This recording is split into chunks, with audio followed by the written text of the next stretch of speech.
Hey everybody, welcome to Hat Hole Home Video. I got a physical media pickups video for you today. Not just VHS tapes, I got a couple laser discs to show you too.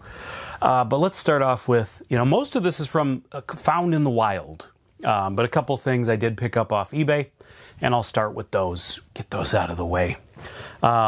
First up, we have an Andy Sidaris classic, the Picasso Trigger. I am getting dangerously close to completing my Andy Sedaris VHS collection, and that's why it's extra exciting to add this to the VHS wall, because it tends to be one that sets you back a little bit more. But thankfully, I ain't too proud to buy a cut box. As a matter of fact, I'm all about the cut box, baby, because I love ex-rental tapes. So even though the VHS collector's market is becoming absurdly overpriced, thankfully, one thing that hurts the value in the eyes of a lot of collectors are cut boxes, ex-rentals. They're not pristine, sorry. I love tapes with character. I love scuffed up, rode hard and put away wet kind of VHS tapes. So it doesn't diminish the excitement for me. And speaking of, we have another cut box here. Elvira hosts Visitor from the Grave. It's a thriller video. These are incredibly expensive. I mean, for me, and some of them are legit very expensive for anybody, but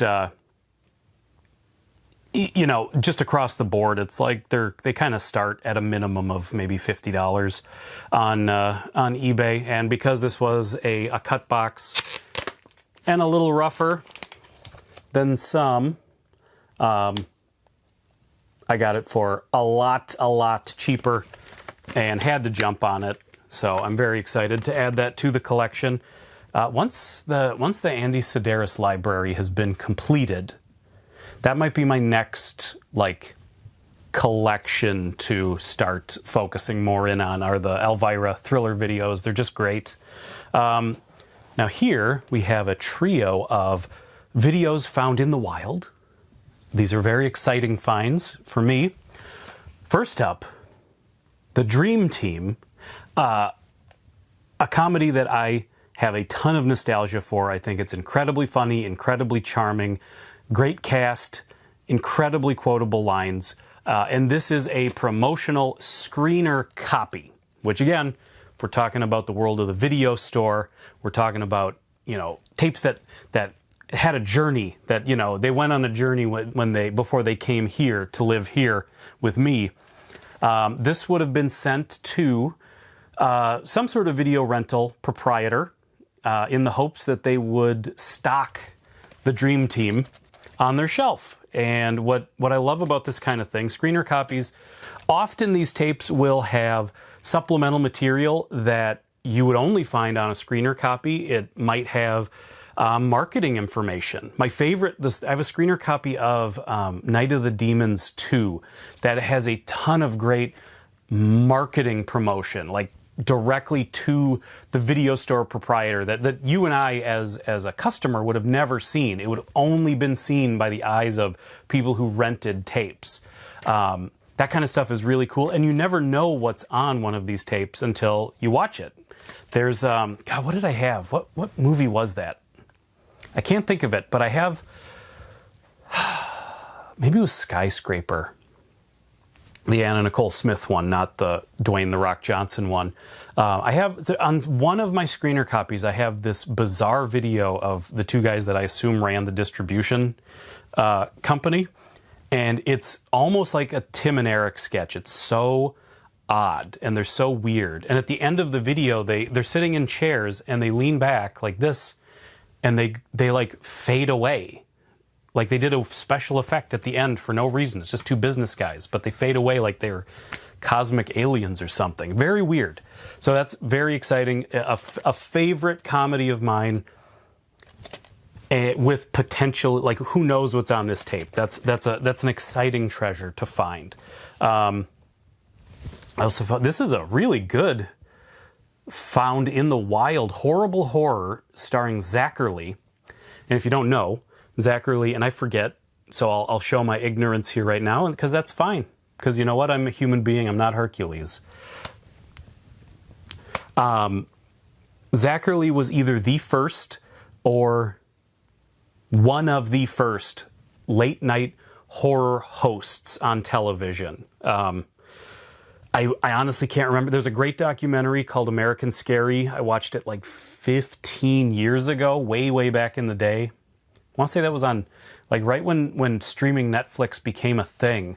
That was something that I found early on and really loved it, and loved that really opened my eyes to the world of the local horror host. But yeah, that whole world is really fun. This tape, I assume, just from the description and the pictures on the back, I assume this is going to be a bunch of clips from public domain horror and sci-fi movies with, Zachary popping in between to, crack wise. I have, when I was a kid, I had a VHS tape called Creepy Classics with Vincent Price, and it was the same basic idea. It was him in a theater, and they would just show little clip compilations from old, Hammer horror movies. That one was mostly, they're showing bits from trailers from a lot of old movies. Day of the Triffids. I was introduced to so many things through that little Creepy Classics, The Blob. But it would just show little clips, little snippets, and then it would come back to Vincent Price, and he would just be like, it seems like Peter Lorre really lost his head on that one. It'd be things like that. But it was super great. I have high hopes for this Zachary tape. And then Madhouse, starring John Larroquette and Kirstie Alley. This might not seem like much to you. And I mean, to be fair, in the grand scheme of things, it ain't much. But this was a movie that I really liked at that time. And, speaking of the Dream Team, there was, I think, a golden age for studio comedy. Look at that. It's a Hollywood video tape from Beaverton, Oregon. Or no, is that just the corporate Sorry, that's the corporate offices of Hollywood Video. We're in Beaverton, Oregon. I have no idea where this came from in the country. But that late 80s, early 90s, when it's almost like that Bart Simpson, eat my shorts, man, attitude infected everything. It infected video games. It infected pop culture in kind of all these different ways. And then you had this golden age of comedy that sort of sprang up during that time, either directly or indirectly. I have no idea. I'm not a historian, folks. But that was real. There's so much. Studio comedy became almost like what now would feel like alternative comedy or something. I don't know. But it had a different edge to it at that time that I really, really love. So Madhouse, I remember, I haven't watched it since it came out, so I probably haven't watched it since 1990. But I rented it a couple times. I remember really liking it. I was a big fan of Night Court, so John Larroquette is going to be a big plus in my book at this time. I'm a big fan of Kirstie Alley. Loved Cheers when I was a kid, surprisingly. I don't know if a lot of kids watched Cheers back then, but I did. But I watched MASH too, so it's like, who knows? But you throw names, you throw faces you recognize into a movie for a kid. You're just like, oh, I want to see that. I gotta see that. So I liked it. Who knows? Did I forget? I didn't show these off at the beginning of the episode, did I? Oh, these are just my Ghostbusters 2 glasses. Jealous? I know you're not. I am a staunch. I have my glasses off, so I can't tell if that's in focus or not. It's kind of. I am a staunch defender of Ghostbusters 2. It might upset some people to hear, but I consider Ghostbusters 2 to be my favorite Ghostbusters. Yes, over the original. I prefer Ghostbusters 2. Sorry. And when I found these in an antique store not too long ago, and I've been watching on eBay, and similar glasses come up, but none that have the yellow and blue two-tone, and none that have this Ghostbusters 2 on the side. They all have, it just says Ghostbusters. It'll have the sticker with the 2 sticker, but then they just say Ghostbusters. So I have not seen these anywhere else. It's very weird. I don't know if, I doubt that makes them valuable, but that would seem to make them rare.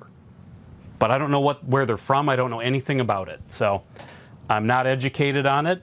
I just am happy to have them. That's all. And speaking of rare, but not necessarily valuable, this is maybe the most exciting thing in the video today for me. When I was a kid, there was a Claymation stop-motion animated, I assume made-for-TV movie based on the characters of Mark Twain, famous Mark Twain stories and novels. And it was called The Adventures of Mark Twain.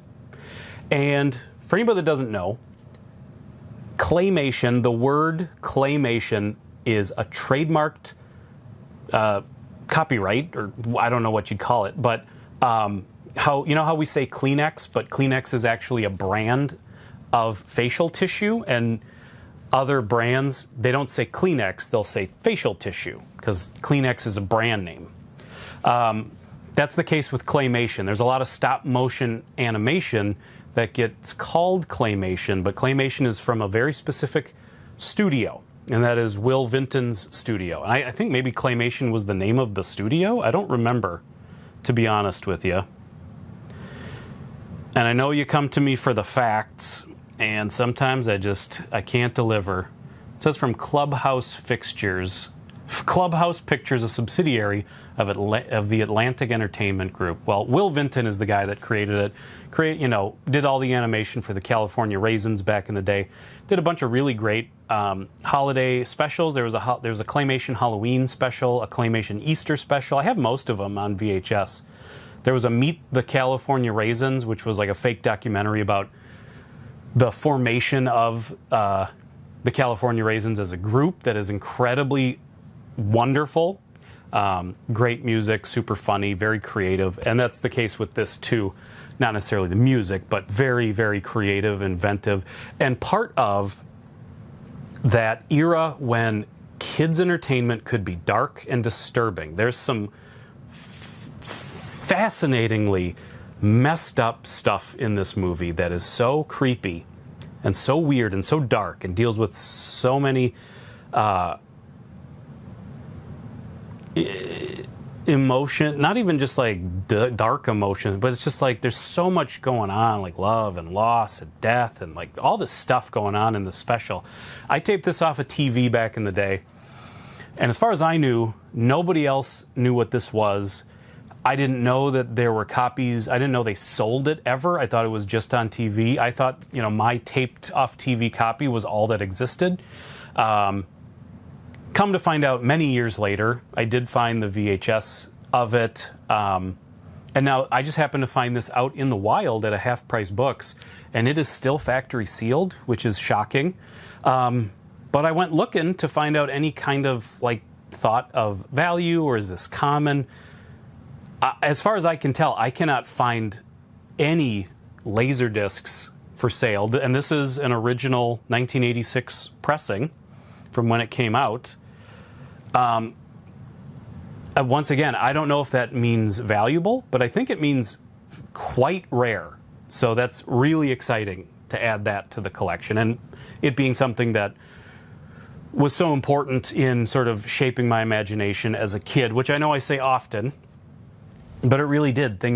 All, like Don Bluth cartoons like Secret of Nim, and movies like Neverending Story, and other movies like that where they were kids' movies, but they always had this very serious dark undertone. Dark Crystal, that's another big one. Just, I don't know, movies that, I guess the reason they're scary is because they don't treat kids like, babies. I guess they like trust children to be emotionally mature enough to handle like disturbing stuff and heavy subjects. So super excited to add that to the collection. Last but not least, another Laserdisc, Wheels of Fire. Clearly some sort of, at least attempting to capitalize on Mad Max popularity. Look at that. Just beautiful. Wheels of Fire. The picture on the back of the box does not necessarily get me overly excited to think this is going to be a great movie. But maybe. Who knows? Looks like a good time, no matter what. And I should, just for people that maybe, you know, you're here for the VHS, and maybe you don't deal in Laserdisc very often, I do like to occasionally whip a Laserdisc out because I think they're fun to see. You can see the camera in the reflection there. For anybody that doesn't know, you know, DVD, well, DVD came along later, but Laserdisc and DVD were really pretty direct competitors. And the big advantage to Laserdisc was it's an analog format, not a digital format, which means DVDs are compressed digital information that's encoded and then it's decoded by the DVD player. An analog signal or an analog format is basically just read. It's uncompressed. Think of it as uncompressed video. There's no compression going on whatsoever. I don't know all the technical stuff, but what it results in is a much more subtle picture. Color tone, blacks and whites, edges, everything can be, a lot more subtlety can be retained. And especially with early DVDs, Laserdiscs looked a lot better. But obviously, a disc being this big versus a DVD pretty quickly became a liability. And it's because if it's uncompressed, it has to be this big to hold all that information. So, but I think it's a really cool format. They are nice to look at. I mean, obviously now we're into 4K and we're into all this, you know, Ultra HD format, but as far as your DVD level goes, and a lot of, you know, there's a lot of stuff on Laserdisc that maybe hasn't been released since, so a lot of the only way you can get something in as high quality format as possible might be on a Laserdisc. So you kind of hear about that stuff all the time. So yeah, that's it. That's it for all the fun. But all right, I won't waste any more of your time. I've wasted enough of it. Thank you, everybody, for watching. Please, if you haven't, you know, hit subscribe, hit like, do all that stuff that lets YouTube know that you like these videos. And I will see all you dirty dogs and you alley rats next time on the next time. How's that sound? All right. Bye. Bye.